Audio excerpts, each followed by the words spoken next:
जिसका कर्म वाम है वो भविष्य मालिका के ऊपर संदेह करेगा, कल्पना करेगा और संदेह लाएगा, और उन्हीं लोगों को प्रकृति अगले समय में उन लोगों के साथ चीटिंग करेगा। बोले ये वाक्य कभी टालने वाला नहीं है, और ये वाणी मेरा नहीं।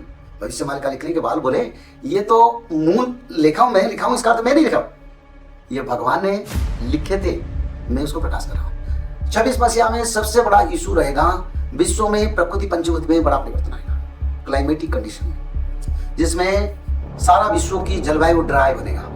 अंत समय में उगाने से पहले खेती नष्ट हो जाएगा। भारत में और विश्व में कई स्थान पर भूकंप होगा, और भूकंप ऐसे होगा जैसे जापान में, थाईलैंड में, इंडोनेशिया में, चाइना में, पाकिस्तान में, उसी देश का बात कहता हूँ। भारत में भी होगा, अमेरिका में भी होगा, अगर ये भविष्यवाणी नहीं होगा।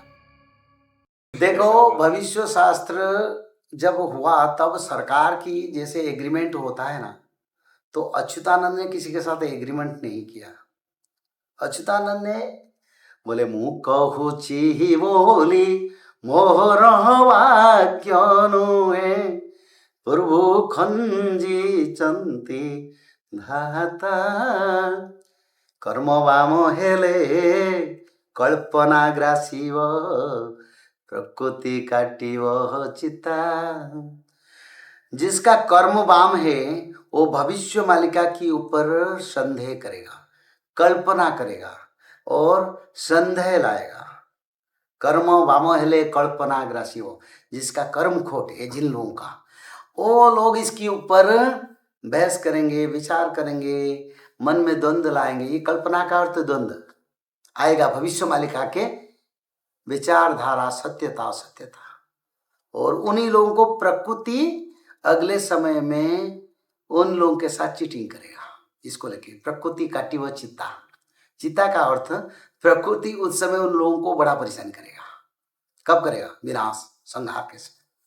तो इसलिए उन्होंने लिखे उदयति यदि भानु पश्चिमे दिग् विभागे विकसति यदि पद्मं पर्वतानां शिखाग्रे प्रचलित यदि मेरु शीततां जाति वह्नि के नटंती खड़ुवाक्यं सद जनानां कदाचित।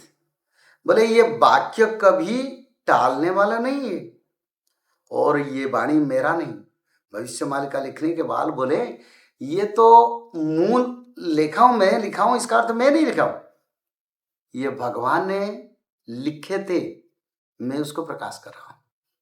तो इसीलिए उन्होंने बोले अगर ये भविष्यवाणी नहीं होगा, निंदा है वो तंकुशिना। किसको निंदा होगा? भगवान को निंदा होगा, मेरा निंदा नहीं होगा। उन्होंने बोले मैं लिख दिया। तो इसीलिए भविष्य मालिका ऊपर प्रश्न करना, विचार करना, शॉर्ट टर्म लॉन्ग टर्म में क्या होना नहीं होना, ये शास्त्र में लिखा है। पर 26 मसीहा में कुछ स्पेशल विचारधारा मैं कहता हूँ। 26 मसीहा में सबसे बड़ा इशू रहेगा विश्व में प्रकृति पंचभूत में बड़ा परिवर्तन आएगा, क्लाइमेटिक कंडीशन में, जिसमें सारा विश्व की जलवायु ड्राई बनेगा, ड्राई, सूखा बनेगा। उड़ीसा की ओर तो सूखा बनेगा, ये लिखा है, पर सारा विश्व में जलवायु ड्राई बनेगा। इस कारण अतिवृष्टि, हीन वृष्टि होगा, जिस कारण खेती नष्ट होगा और खेती में कीड़ा लगेगा, और खेती अन समय में उगाने से पहले खेती नष्ट हो जाएगा। महंगाई बढ़ेगा, फाइनेंशियल मार्केट, कई बैंक के ऊपर बड़ा आपदा आएगा। विश्व का बात कहता हूं, भारत में उसका असर भी पड़ेगा, और शासन स्थिर रहेगा। शासन में कोई लोग बोलते हैं ये ग्रह चलन होता है, ये होता है। हाँ, ग्रह चलन तो होता है, पर देव द्विज प्रसाद, देवता और ब्राह्मण, भगवान का प्रसाद में सरकार चल रहा है मेरे विचार में, और इस सरकार में स्थिरता और बढ़ेगा, और सरकार बड़े बड़े बोल्ड स्टेप लेंगे, जिस स्टेप में आर्थिक विनिमय भी आता है, जिस स्टेप में सरकार कुछ नियम बनाएंगे सनातन का, ऐसे कुछ समय आगे आएगा। और साथ ही साथ आगे African country, European country, China, Japan, कुछ देश में बीमारी का नया रूप भी लोग देखेंगे।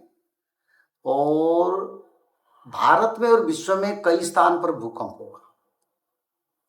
और भूकंप इससे होगा जैसे जापान में, थाईलैंड में, इंडोनेशिया में, चाइना में, पाकिस्तान में, उसी देश का बात कहता हूँ। वो भारत में भी होगा, अमेरिका में भी होगा।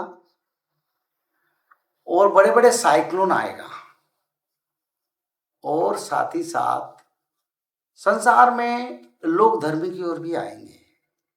भविष्य मालिका का बहुत प्रचार होगा, बहुत लोग परिवर्तन होंगे। विश्व में, भारत में जहाँ जहाँ देवी देवता मंदिर है, उस मंदिर में बड़े बड़े संकेत मिलेगा आपदा का। और जगन्नाथ महाप्रभु कई संकेत इस 6 महीने में देंगे। और इसके साथ साथ भारत में, उड़ीसा में जो सप्त मातृका है, उड़ीसा में जो नवदुर्गा है, जो उड़ीसा के विभिन्न स्थान पर है, उस देवी मंदिर में भी संकेत मिलेगा संहार का।